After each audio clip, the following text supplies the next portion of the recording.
August 7th of 2024, and I'm here in Kaliningrad, Russia, because I really wanted to see how things were around here, and I've always wanted to visit Russia anyways.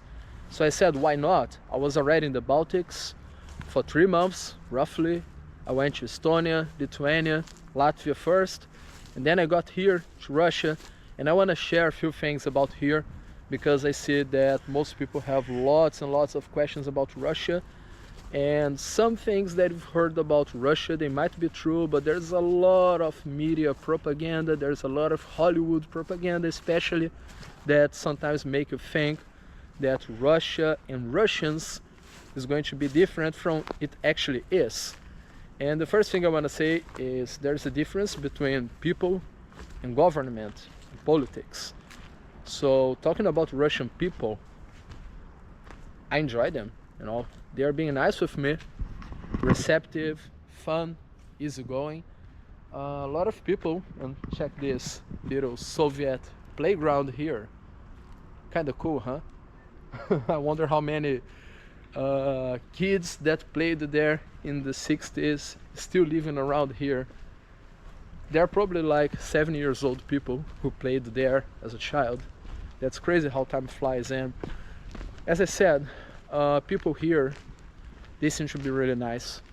I've talked to a few because there's a little bit of a language barrier. I don't really speak Russian yet, and few people speak English around here. But with the few that I've talked with, I had some very interesting conversations, and people are very curious to see, you know, a little bit more of the Brazilian who is hanging out here. They don't really understand like why Kaliningrad, and I was like, why not, you know, because I have this thing of going to places that are not so obvious. I don't really want to be in the place full of tourists. I kind of want to see things as they are, and I believe that here in Kaliningrad I can see a little bit of Russia as it actually is. It looks very Russian, doesn't it? This is like a regular neighborhood around the city center, and I kind of like seeing the place where regular workers live, regular people, not only the flashy things for tourists, you know. Of course I enjoy seeing the beautiful parts as well, but most especially the regular life. And as I said, people are nice here. So if you agree or don't agree with the government, that's another matter, and this is not a political channel. I don't really understand much about it, and I'm not going to talk about it. I'm talking about people. Because they're, you know, as a Brazilian, I don't really like the government we have there. I don't really like the laws we have there. I don't really like how much power some people have over there. But there's a difference between Brazilians and Brazilian governors. So I just want to make that clear here. And you know what? About the restrictions that a lot of people worry about. I don't know where you come from, so I can't talk much about visa, because as a Brazilian, I have 90 days as a tourist without a prior visa. You know, I don't really have to apply. I don't really have to fill anything on the website. I don't really need the permission. I can just come here, just like I can just go to Schengen. I can just go to any other countries in Europe and go there. I have 90 days as a tourist. So it was really easy for me. When I got here, I came here by bus from Riga, the capital of Latvia, to Kaliningrad. And after Riga, it went down to Lithuania. So when I crossed the border, I crossed from Lithuania to Kaliningrad. And for those who have never traveled abroad by bus, it's basically a double border. You know, it's not just like one border that you go through. You kind of have the border to leave Lithuania, and then you have a neutral zone, and then you have the second border to get in Russia. And how was that? Pretty easy. I would say that getting inside Russia was actually easier than leaving Lithuania. Because, I don't know, the border officer in Lithuania was probably one of the dumbest military men I've ever seen in my life. I'm not so sure if a guy like that should be walking around with a gun. I think he should be walking around, I don't know, being driven by a short yellow bus, because that guy was totally incapable, you know. He was giving me a hard time to leave the country. And as a Brazilian tourist, I have 90 days in Schengen, and I only used like 75 days or 80 days. So I was perfectly cool.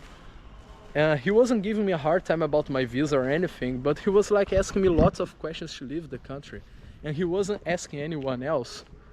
And he was like, where you visit? And I was like, okay, I was in Riga before. I said, oh fuck.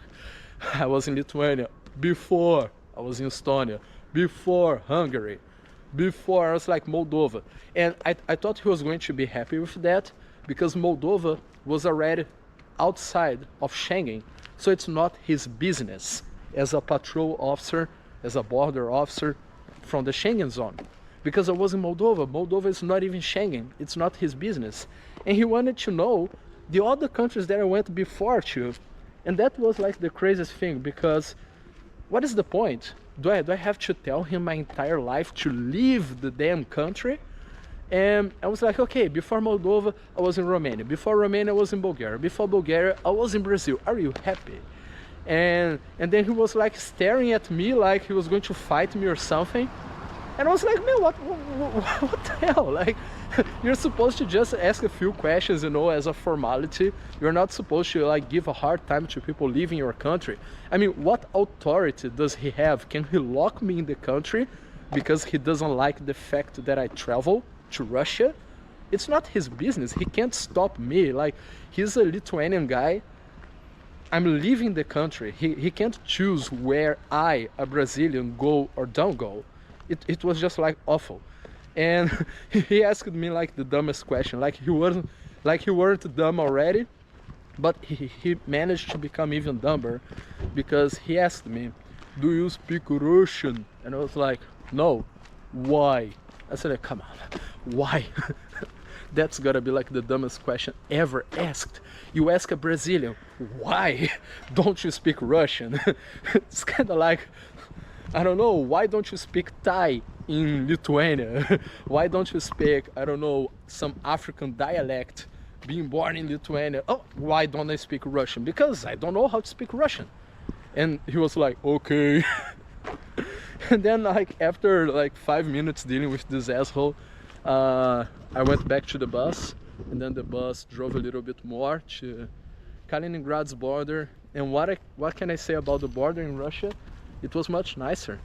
The guy was absurdly polite with me. The first question he asked me was, how can I pronounce your name correctly? And I was like, you can call me Caio. And he said, Caio. Yeah, Caio. Okay. So Caio, can you answer me a few questions? Sure. And it was fair, because he said, what's your full name? Where are you going to stay here? What's your address in Brazil? For how long you gonna be here? Where are you going after? Just that. And I find that completely okay, because that's the basics you gotta know. Like, you know, a foreigner comes to your country, so you gotta know something about this person.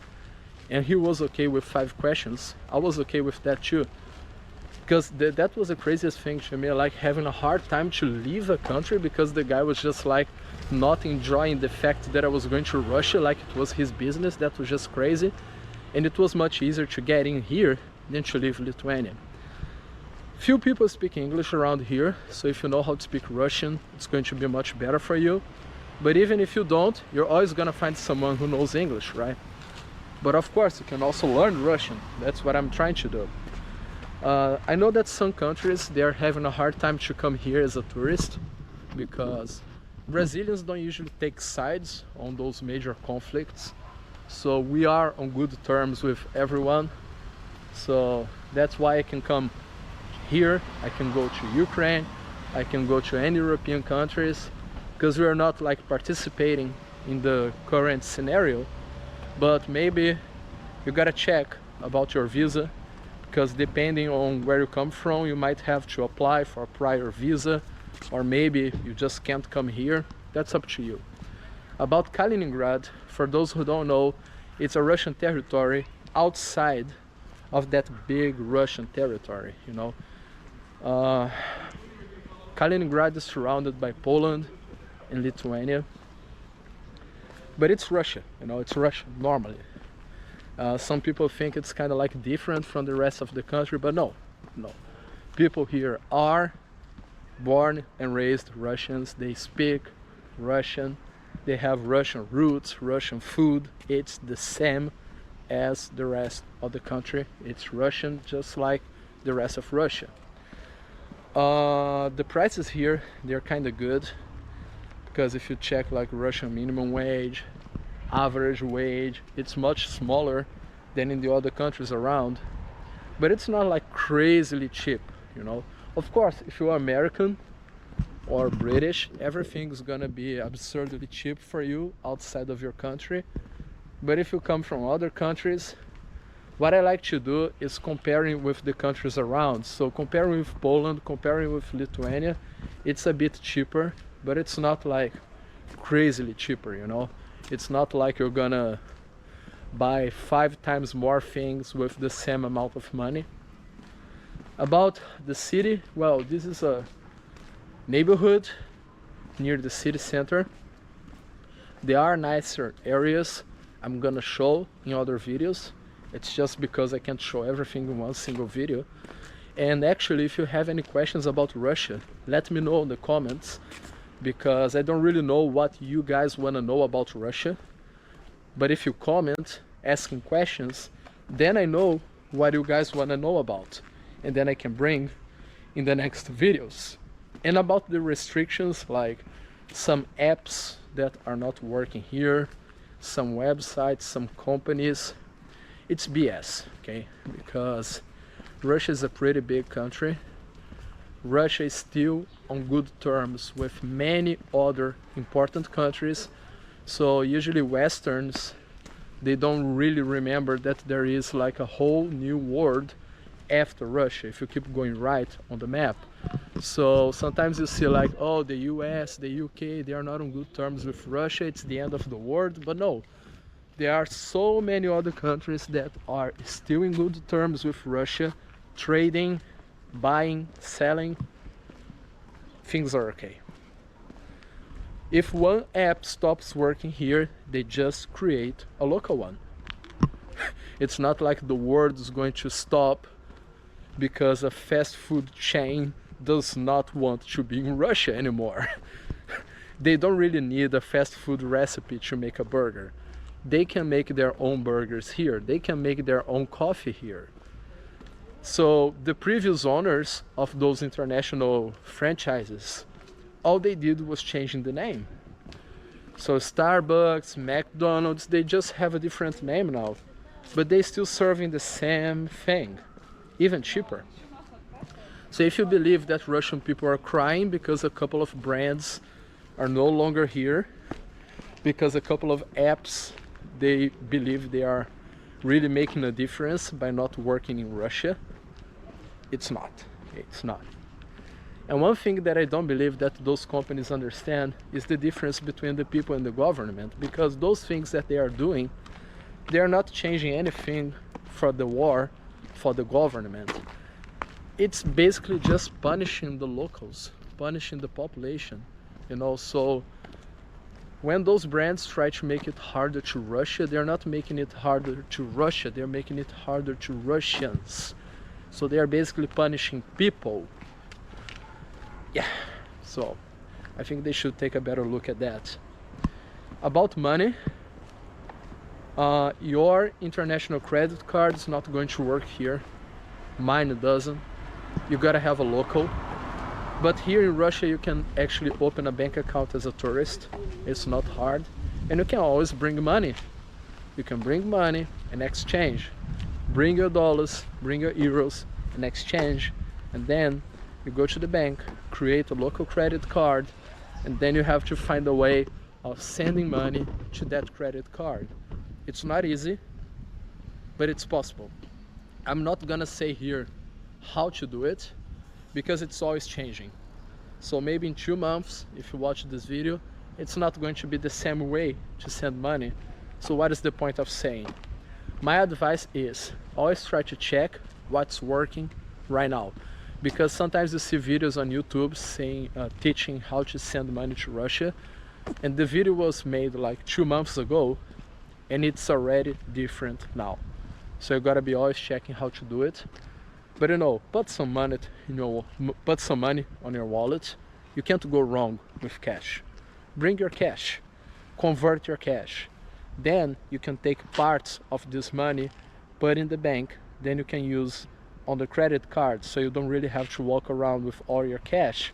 You can just put in the credit card, have some stash in your wallet, and you're gonna be fine. Taking a look around here, that's a regular neighborhood, and just like in any Central European countries, you're gonna have those blocks.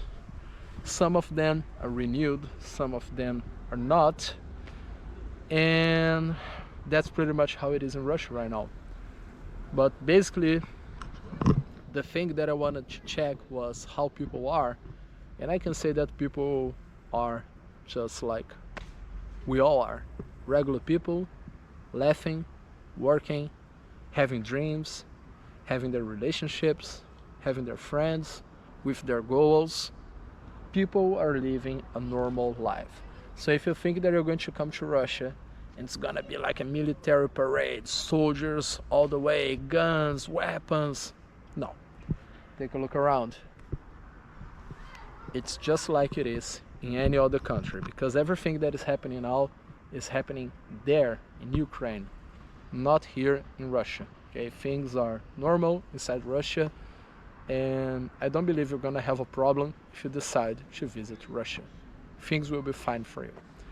And any questions that you have about Russia, let me know here on the comment section, because then I can bring more videos about the topics that you guys want to know about Russia in 2024. Let me know here.